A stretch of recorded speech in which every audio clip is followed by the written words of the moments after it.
오늘 하나님이 주시는 말씀은 구약 성경 다니엘서 9장 17절부터 19절까지입니다.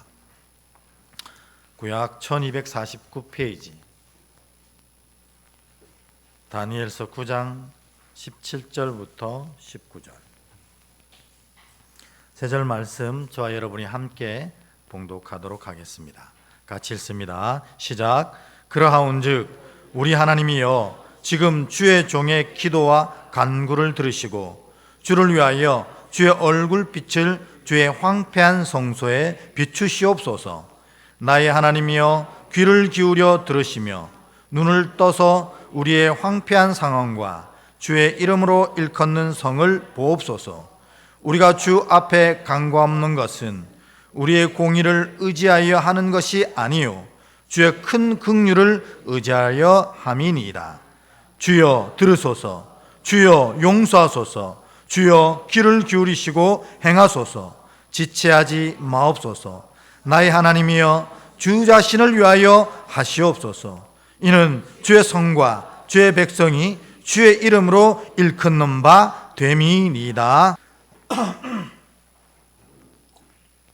우리 앞뒤로 한번 인사하고 말씀을 나누겠습니다. 하나님 당신을 사랑하십니다. 인사하겠습니다.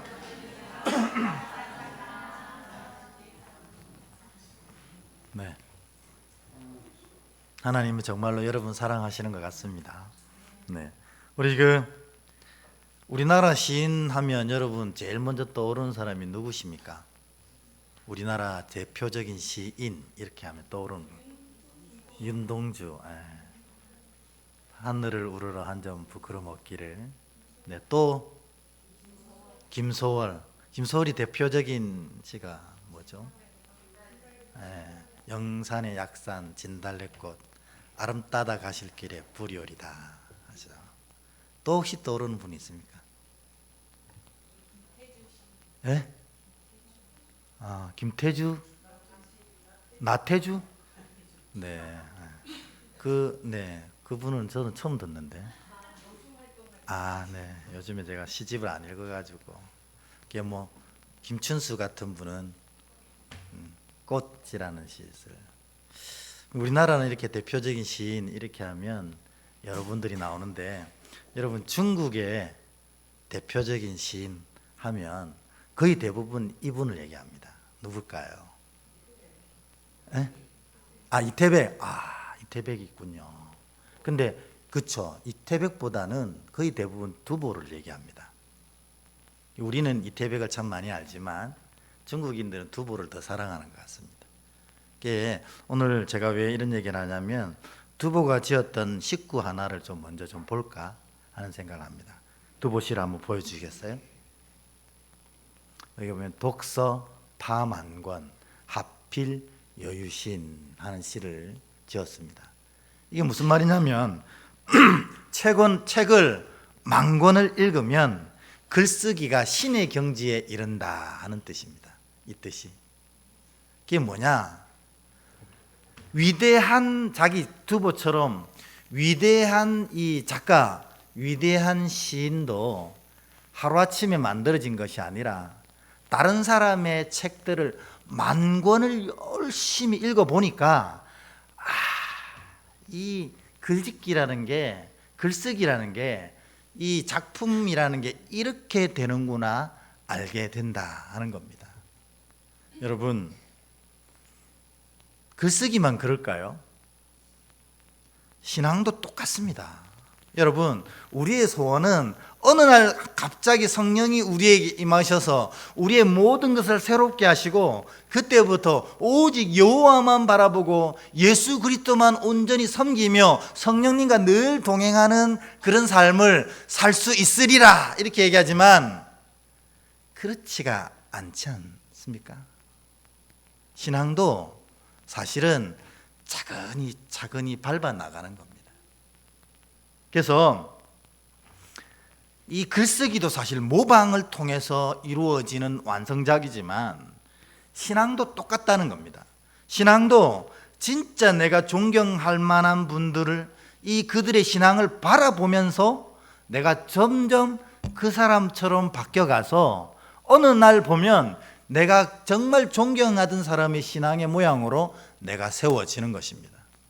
그래서 신앙도 결국에는 모방이라는 것입니다. 그래서 여러분, 제가 전에도 한번 그런 얘기 했는데, 여러분이 진짜로 모델하는 신앙인이 있어야 됩니다. 한 명. 그래서 나는 요셉이 내 신앙의 모델입니다, 이렇게 얘기하면 뭡니까?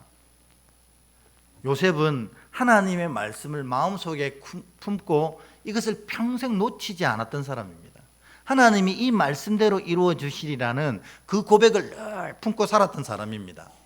그런데 어떻게 됩니까? 그 말씀을 딱 품고 살았더니 인생이 고속도로처럼 쫙 펼쳐지면 좋은데, 오히려 그 하나님의 말씀을 품은 다음 날부터 그 인생의 고난이 펼쳐지고, 심지어는 타국의 노예로 팔려가고, 노예 속에서 정직하게 살았음에도 불구하고 자기 지하 감옥에 처박히는 그런 안타까운 인생을 살아내는 출발점이 하나님 말씀을 품는 거였습니다.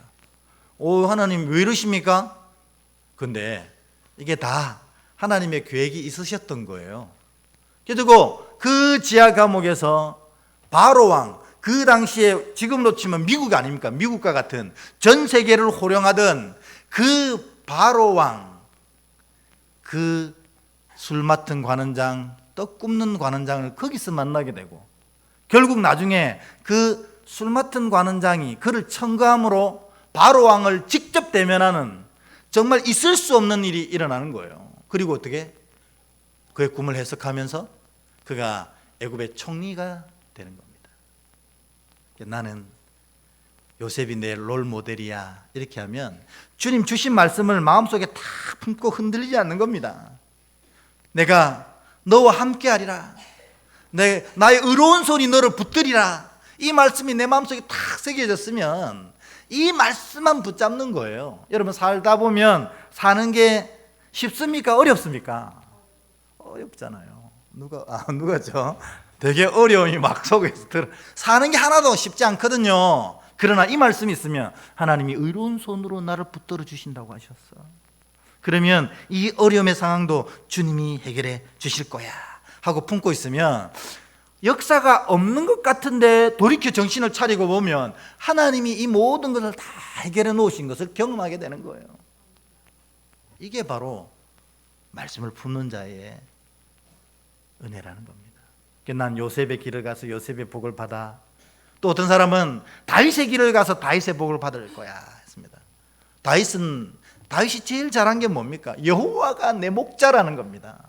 그는 인생 살아가면서 많은 사람들을 만나고 많은 환경 속에 처하지만 그의 마음은 한 가지였습니다. 여호와가 목자시니까 여호와의 음성이 어디서 들리는지, 여호와께서 어디로 가라고 지시하시는지 그것만 귀 기울이고 살았던 사람입니다. 그러니까 어떻게 해요? 그를 평생 죽이려고 했던 사울이 자기 앞에 딱 누워 있어도 그를 손대지 않습니다. 왜냐하면 여호와의 음성은 뭐예요? 그는 내 기름 부은 자니라. 그러니 그를 건드리지 못하는 겁니다. 그랬더니 어떻게 해요? 하나님이 다윗을 높이 들어 세워주시는 거잖아요. 나도 그래야지. 언제 어디서든지 여호와를 목자 삼아서 여호와의 음성만 듣고 여호와가 가는 뒤로만 쫓아가야지. 그러면 그는 틀림없이 다윗이 받았던 복을 받게 되는 것입니다. 이게 모방의 힘입니다. 여러분, 여러분의 롤 모델은 누구입니까? 할 때 탁 나와야 됩니다. 나는 이 사람을 따라갈 겁니다. 그러면 그 사람이 받았던 복을 누리게 되는 것입니다. 하나님이 왜 이 교회를 만들어 주셨을까요? 여러분이랑 하나님이랑 각자 신앙하면 되잖아요. 그래 안 해도 됩니까? 됩니다. 오늘 이 주일날 교회 안 나가도 여러분이 하나님 앞에 무릎 꿇고 예배하면 되지 않습니까? 근데 하나님은 왜 교회를 만드셨을까요? 앞에 계신 분의 어깨를 보고 신앙을 배워가라는 의미입니다. 그래서 여러분, 우리 교회가 이렇게 뭉쳐진 것은 우리 교회 안에 있는 신앙의 선배들 있지 않습니까? 그들의 어깨를 보고 신앙을 배우게 하기 위해서 교회를 만드신 거예요. 그러니까 여러분, 다 교회 오면 그런 분이 있어야 됩니다. 아, 나는 저 권사님처럼 신앙하고 싶어. 아, 나는 저 장로님처럼 신앙하고 싶어. 그러면 그렇게 신앙하면 그 장로님만큼, 그 권사님만큼 신앙이 성장하는 것입니다. 여러분, 중직자분들은 그런 고백이 좀 있어야 됩니다. 주님, 내 어깨가 다른 사람의 신앙의 본이 되게 해주세요. 그래서 뒤에서 내 모습을 보고 나는 저 장로님, 저 권사님처럼은 돼야 될 텐데, 그렇게 될 수 있도록 교회를 이끌어가라는 게 중직자의 역할입니다. 또 뒤에 있는 분들도 그거를 잘 보고 쫓아갈 때 신앙이 아름답게 성장하는 교회가 되는 것입니다. 여러분, 목장에도 마찬가지입니다. 목장의 믿음의 어깨는 누구입니까? 목자 목녀들 아닙니까? 목자 목녀를 보고 신앙은 저렇구나, 섬김은 저렇구나, 그걸로 신앙이 성장하는 거지, 설교 한 편 들었다고 신앙 성장합니까? 절대로 아니더라고요. 저는 처음에 순진할 땐 그런 줄 알았어요. 제가 목회 이제 한 10년 정도 할 때 설교 정말 잘한다는 소리 많이 들었습니다. 그때는 그게 진짜인 줄 알았어요. 그래가지고 내 설교를 듣고 사람들의 인생이 확 바뀔 거라는 그런 착각 속에 살았던 적이 있습니다. 근데 요즘에는 그런 착각은 애시당초 버린 지 오래됩니다. 설교로 신앙은 바뀌지 않습니다. 한번 은혜는 받을 수 있고, 아, 말씀이 하나님 뜻이 그렇구나는 이해할 수 있지만 내 신앙과 영혼이 바뀌지는 않아요. 진짜는 모방을 통해서 바뀌어지는 겁니다. 왜냐하면 몸이 바뀌어야 마음과 영이 바뀌거든요.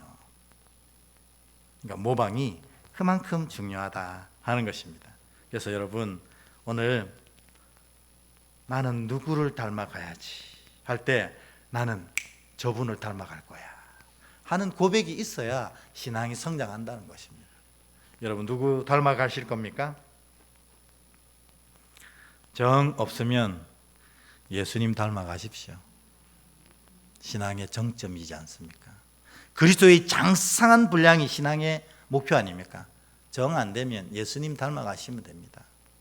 늘 사랑하고 늘 섬기고 늘 죄인들과 이 세리들의 친구가 되신 예수님, 하늘 보좌를 버리시고 내가 하나님인데도 버러지 같은 사람을 위해서 오셨고 그 사람들과 함께 지내셨어요. 이 예수님을 닮아가면 진짜 신앙 아닙니까? 여러분, 닮아갈 자가 생겨서 아름답게 신앙 성장하시기를 주의 이름으로 기도합니다. 별로 안 닮아가고 싶으신가 봐요. 네. 제가 이제 교인들을 몰아붙이지 않기로 했습니다. 몰아붙이면 서로 마음만 아프고, 그래서 옛날 같으면 다시 한번 아멘 시킬 텐데 이제 아멘 다시 안 시키려고요. 지금 우리 원래 이 설교 제목은 뭐냐면 기도하는 자를 아무도 이길 수 없다라는 대주제가 있어요. 근데 너무 기니까 주보에 다 안 들어가더라고요. 그래서 줄인 게 기도하는 사람 이렇게 돼 있는데, 사실은 기도하는 사람을 아무도 이길 수가 없습니다. 그런데 오늘 그 기도하는 사람 중에 대표적인 모델 다니엘을 통해서 우리가 기도가 무엇인지를 좀 배워가는 겁니다. 여러분, 기도 앞에서 맨 먼저 우리가 고민해야 될 게 뭐냐면 하나님의 마음이 뭔지를 우리가 이해해야 기도 이것에 대한 마음들이 바뀌어지는 겁니다. 여러분, 우리가 기도에 대한 얘기를 막 수천 번 들었지만 여전히 기도의 자리에 못 나오는 이유는 뭐겠어요? 하나님 아버지 마음을 모르고 기도의 방법론만 계속 배워가기 때문에 그렇다는 겁니다. 여러분, 우리를 향한 하나님 아버지의 마음, 하나님의 마음 뭡니까? 내가 답을 얘기해 버렸네. 우리를 향한 하나님의 마음은 아버지 아닙니까? 아버지. 더 정확하게는 사실은 아빠입니다. 아빠. 제가 우리 청년들한테 아빠와 아버지의 차이점을 얘기 드렸거든요. 혹시 기억나세요? 아빠와 아버지의 차이점. 아버지는 자녀들이 잘못하면 야단을 쳐요. 아빠는 자녀들이 잘못해도 귀엽습니다. 근데 하나님은 우리 아버지가 아니라 아빠라고 예수님이 소개했거든요.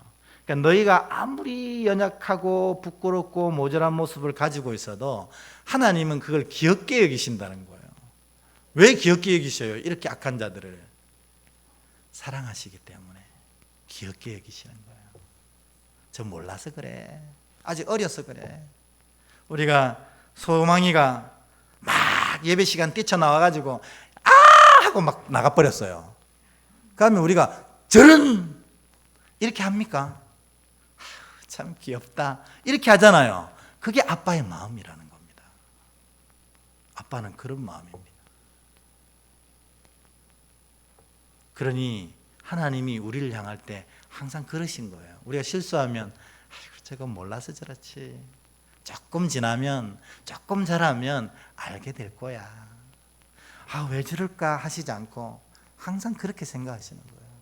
그래서 우리 누가복음에 보면 하나님을 예수님이 비유하실 때 뭐냐면 집 나간 아들을 평생 기다리시는 아버지의 마음이다 이렇게 얘기하시잖아요. 이 집 나간 둘째 아들 진짜 엉망이지 않습니까? 아버지 살아있는데 유산 달라는 겁니다. 유대의 율법상 아버지가 살아있는데 유산을 주는 경우는 없습니다. 그건 아버지가 죽었다는 의미거든요. 근데 이 둘째 아들이 아버지 죽이려고 하는 거예요.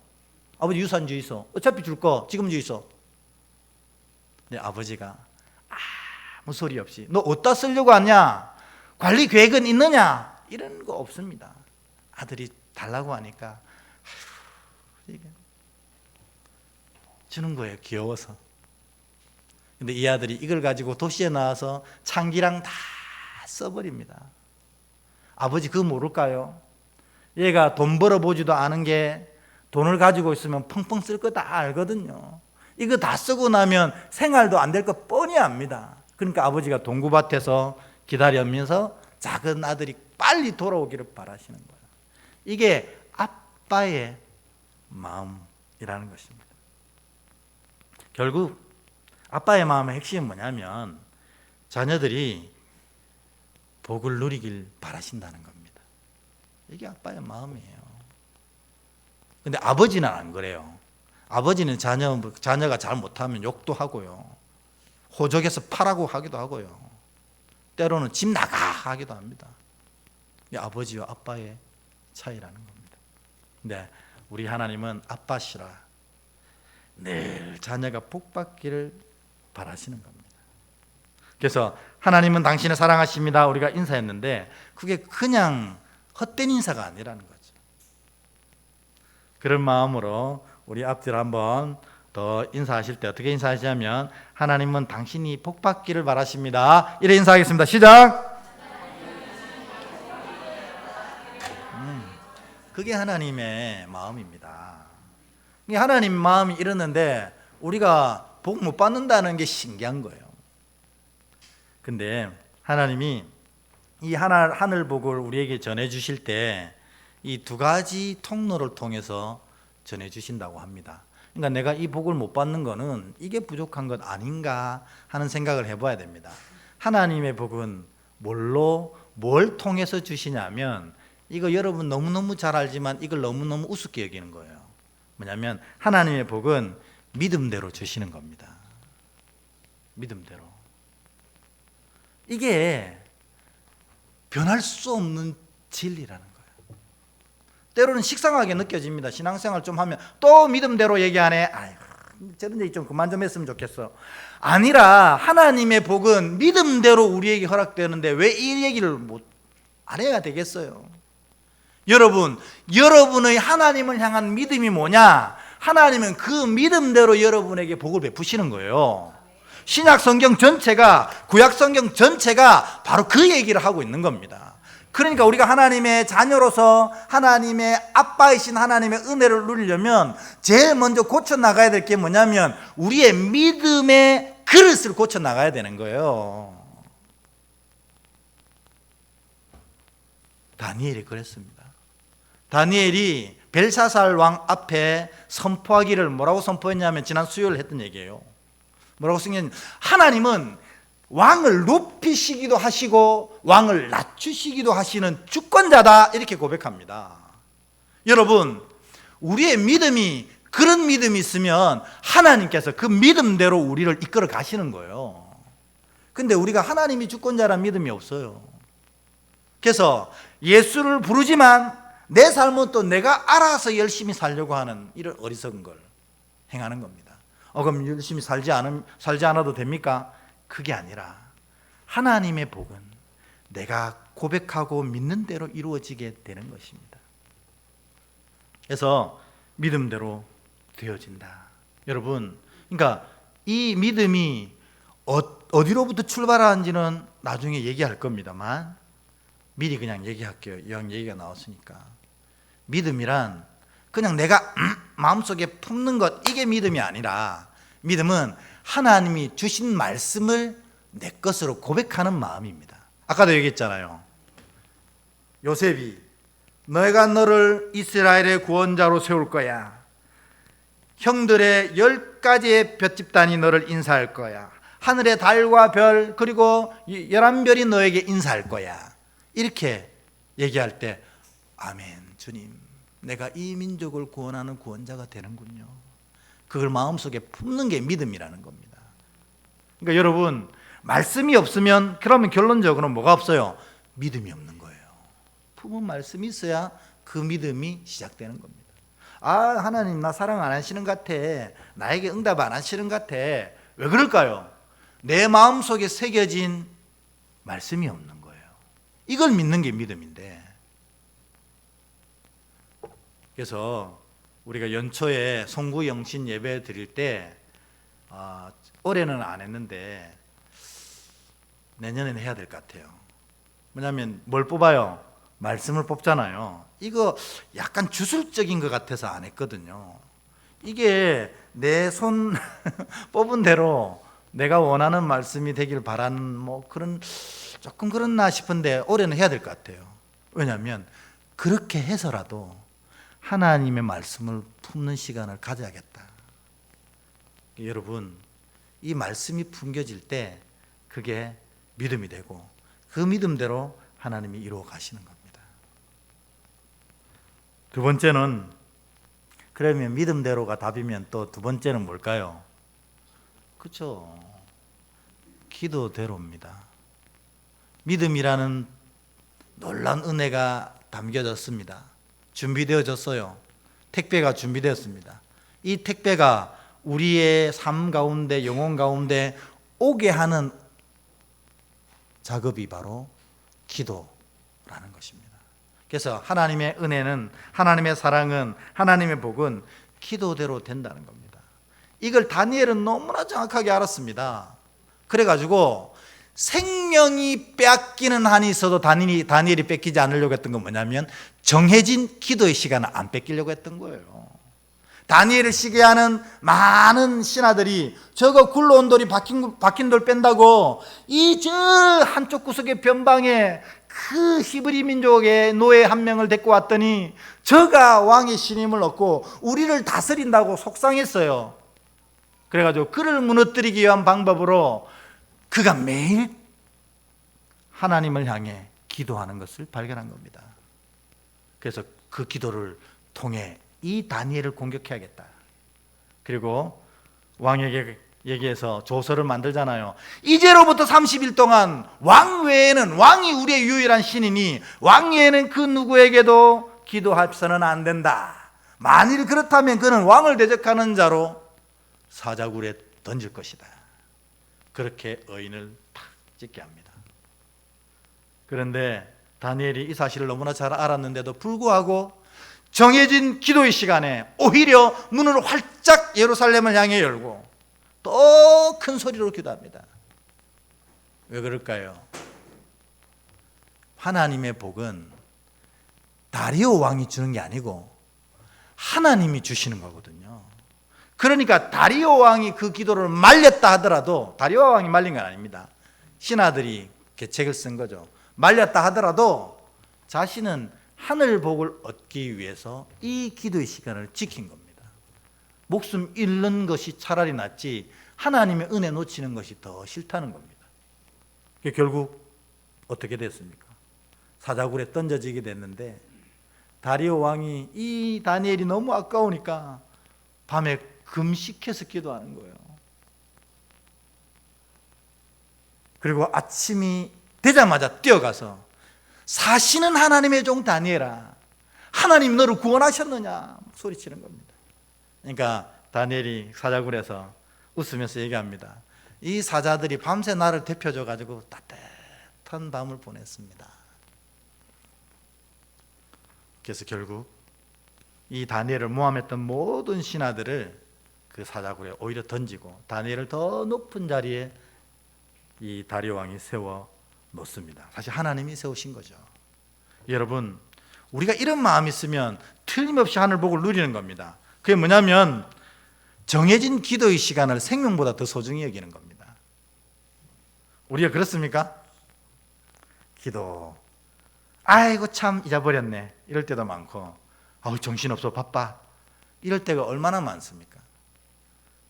그러니 기도의 은혜를 못 누린 거 아닙니까?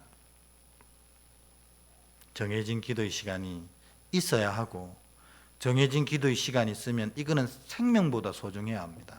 왜냐하면 이것이 생명을 낳는 것이기 때문에 그렇습니다. 그래서 지난주 수요일 날 다니엘이 오히려 하나님의 놀라운 은혜를 누리게 된 것은 이 두 가지의 분명한 고백이 있었기 때문이다 이렇게 얘기했어요. 오늘도 똑같은 얘기를 합니다. 근데 오늘은 조금 잘라서 네 가지를 얘기하려고 합니다. 했던 얘기입니다. 뭐냐면 기도의 가장 중요한 것은 뭐냐?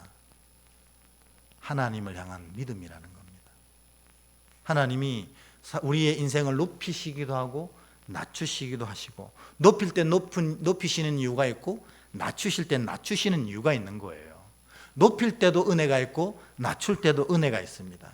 그래서 하나님이 높이시든 낮추시든 하나님의 그 모든 주권을 인정할 때 그게 진짜 기도가 되는 겁니다. 우리는 사실 연약하고 어리석어서 복 주실 때만 할렐루야 감사합니다 이렇게 얘기하잖아요.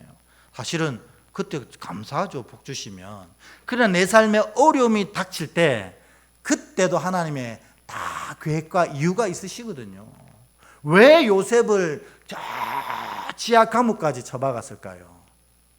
그를 바로 왕에게 데려갈 술 맡은 관원장을 만나게 하시기 위해서 그까지 가게 하신 거예요. 우리는 이해하지 못하지만 하나님은 다 계획이 있으시고 다 그것을 만들어 가시는 겁니다. 그러니 이런 고백이 있을 때 그제서 그것이 기도가 되는 거예요. 내가 원한 대로 이루어지면 할렐루야 주님 나를 사랑하십니다 이렇게 고백하고, 내가 원한 대로 안 될 때는 언제 응답이 오노 이렇게 하고 있다면 그것은 바른 믿음이 없는 기도라는 겁니다. 다 하나님은 자녀들에게 복 주시기를 원하십니다.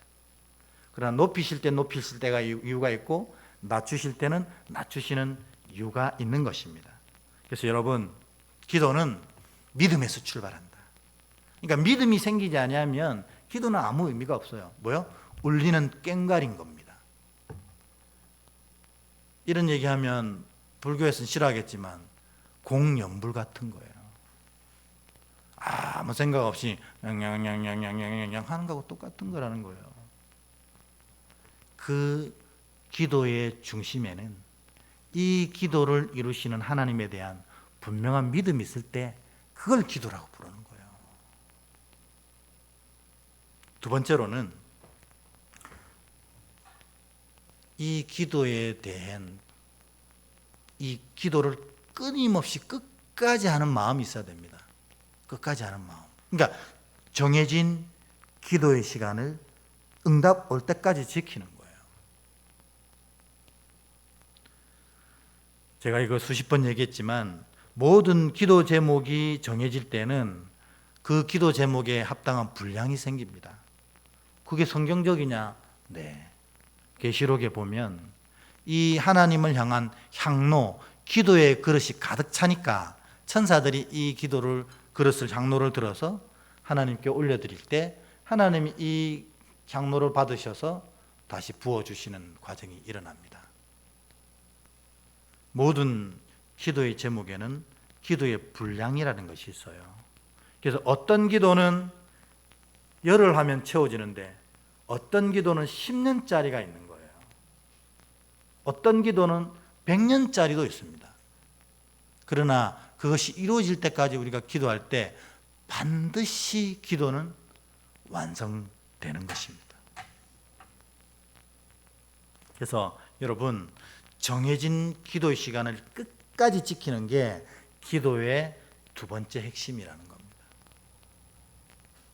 근데 보통 내가 정합니다. 내가 정해요. 그래서 제가 그런 얘기하는 분들 되게 위험하다 이렇게 얘기하는데, 주님, 내가 오늘 이 기도 제목으로 작전기도 들어갔습니다. 40일 작전기도 할 것입니다. 이렇게 얘기해요. 그 40일은 도대체 누가 정한 겁니까? 이 분량을 하나님이 정하시는 건데, 주권자신데 내가 40일에 채워질 분량으로 정하는 겁니다. 그건 굉장히 옳지 않아요. 그냥 나는 40일 기도하러 가겠습니다 하는 거예요. 40일 안에 응답 주소서, 이것은 옳지 않다는 것입니다. 그래서 항상 이 분량을 채워간다 하는 마음으로 기도하셔야 돼요. 그래서 이게 40일에 채워지는 분량인데 내가 30일에 멈추는 기도가 너무 많다는 겁니다. 아유, 이 기도는 응답이 없나비요? 그리고 30일에 멈추면 그게 제일 안타까워요. 10일만 더 채우면 응답의 그릇이 차는데, 기도의 향로가 차는데 하는 생각이 들 때가 많이 있습니다. 여러분, 모든 기도는 반드시 응답됩니다.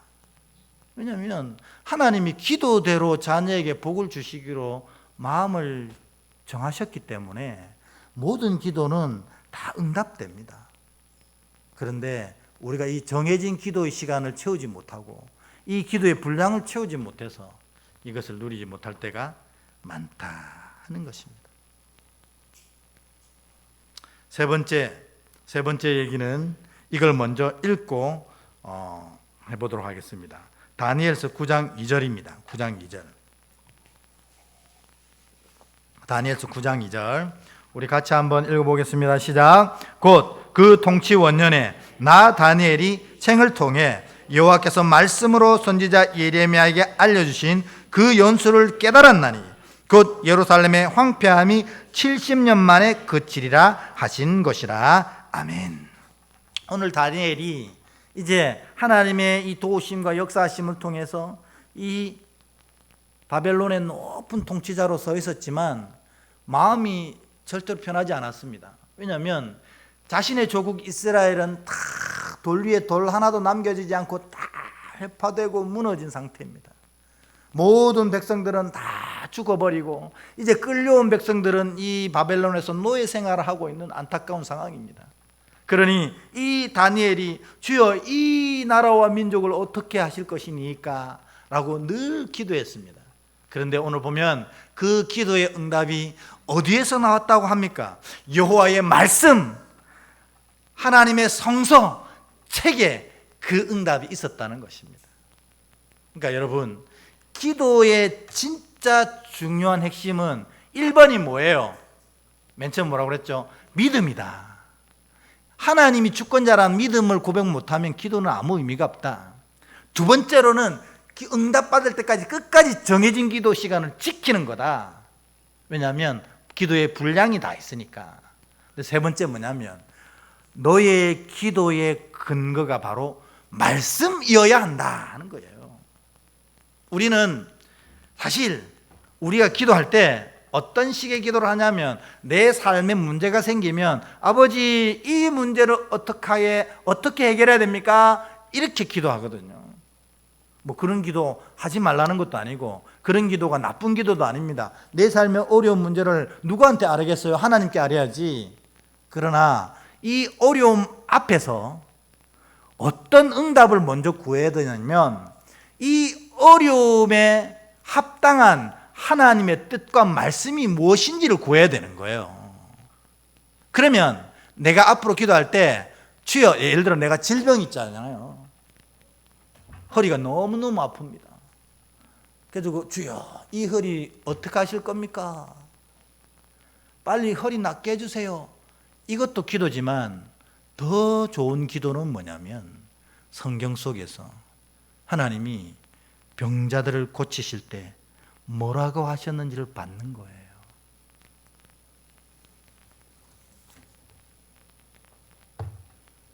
사실 이거 오늘 재직회 할 때 읽으려고 했던 말씀인데 제가 그냥 이 구절만 한번 읽어볼게요.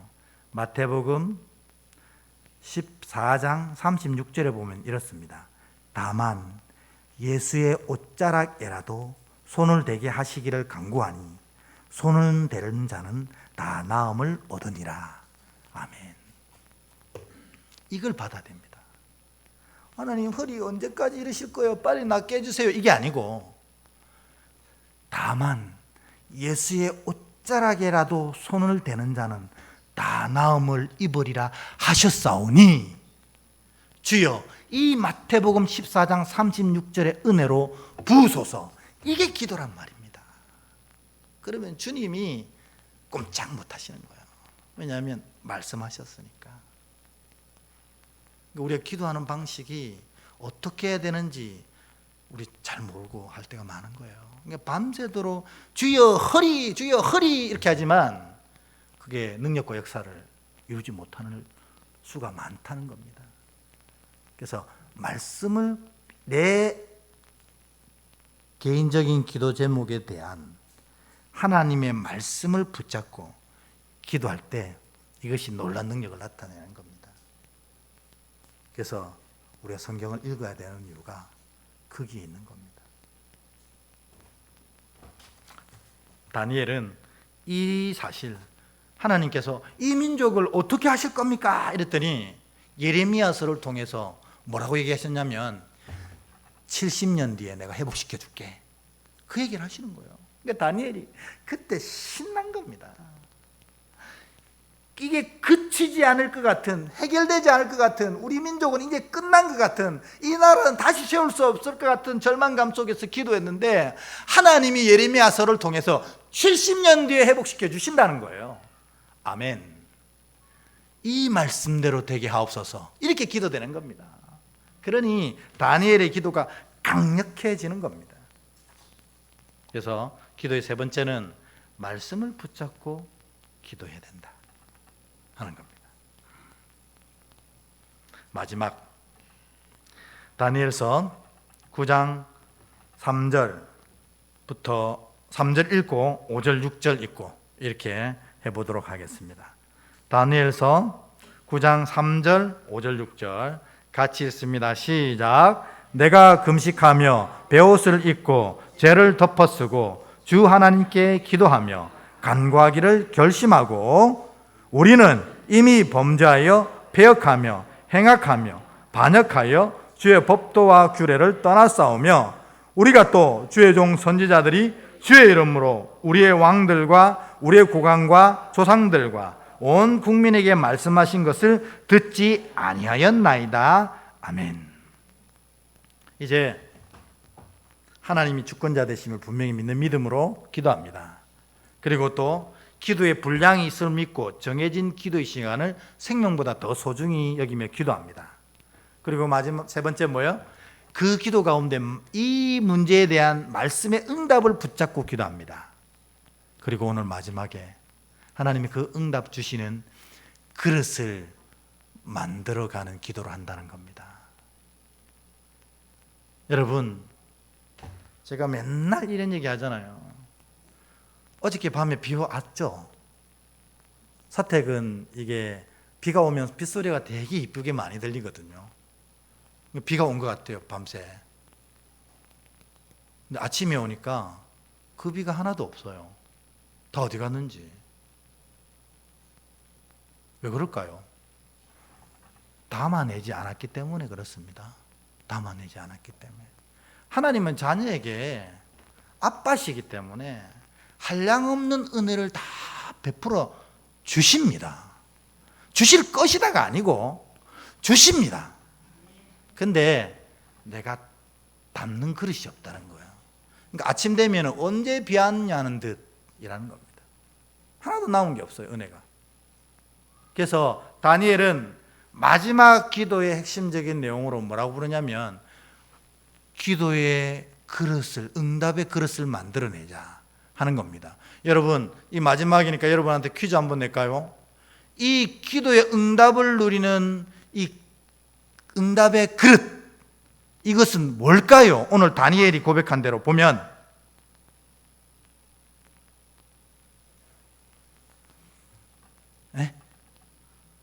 감사. 오늘 다니엘이 고백한 거는 아닌데 금방 3절에서 6절, 7절 읽은 거 보면 뭐요? 기다림. 회개입니다. 회개. 여러분, 하나님의 은혜와 사탄의 권세는 함께 할 수 없습니다. 주님과 빌리알이 함께 할 수 없습니다. 하나님의 은혜가 부어져도 내 안에 어리석은 죄들이 여전히 남아 있으면 이 죄들이 마치 뻐꾸기가 남의 둥지에 들어와서 그 새의 알을 밀어내는 것처럼 하나님 은혜를 자꾸만 밀어내는 거예요. 그래서 뻐꾸기가 여기에 탁 자리하는 겁니다.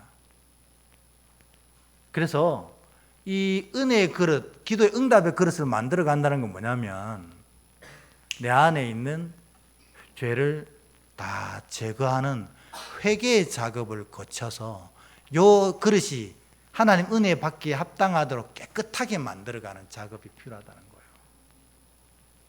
그래서 기도하는 자들이 거룩해질 수밖에 없는 이유는 기도하는 자들은 자기의 속에 있는 죄들을 걷어내는 자들이기 때문에 그렇습니다. 여러분, 기도를 열심히 하는 분들 중에 거룩해지지 않는 분이 있으면 그 기도는 가짜라는 거예요.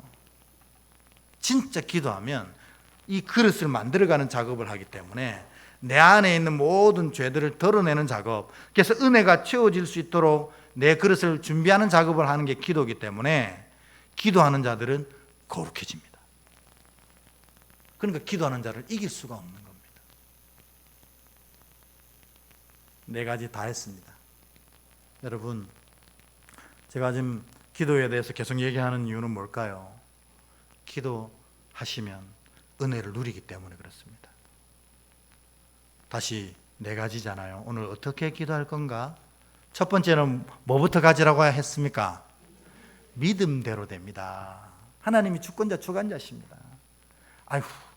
예를 들어 진짜 내 허리가 다 뭉개져서 아무것도 못하고 꼼짝도 못할 지경에 있어도 그 옷자락이라도 손만 대면 주께서 낫게 하실 것이라는 믿음이 여기 자리하면 하나님이 그 믿음대로 되게 하실 줄 믿습니다.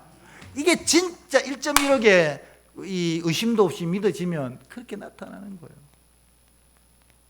성경이 그걸 증거하잖아요. 믿음. 두 번째는 뭡니까? 정해진 기도의 시간을 끝까지 지켜라. 왜냐하면 다 기도에 분량이 있기 때문에 그렇습니다. 세 번째 뭡니까? 말씀을 붙잡고 기도하라는 거예요. 아이고 허리야, 이걸로 기도하지 말고 이 허리를 향해서 주께서 명하신 명령이 있어요. 그의 손에 옷자락이라도 되면 하나님이 이것을 믿음으로 여겨주셔서 옷자락이라도 손댄 자에게 놀라운 회복의 역사를 일으키신다는 약속이 있사오니 주여 기도하는 자의 기도를 들어주소서. 그렇게 할 때 은혜가 나는 겁니다. 말씀 붙잡고 하는 기도, 마지막에 뭐예요? 회개하는 기도입니다. 이게 그릇 만드는 거거든요.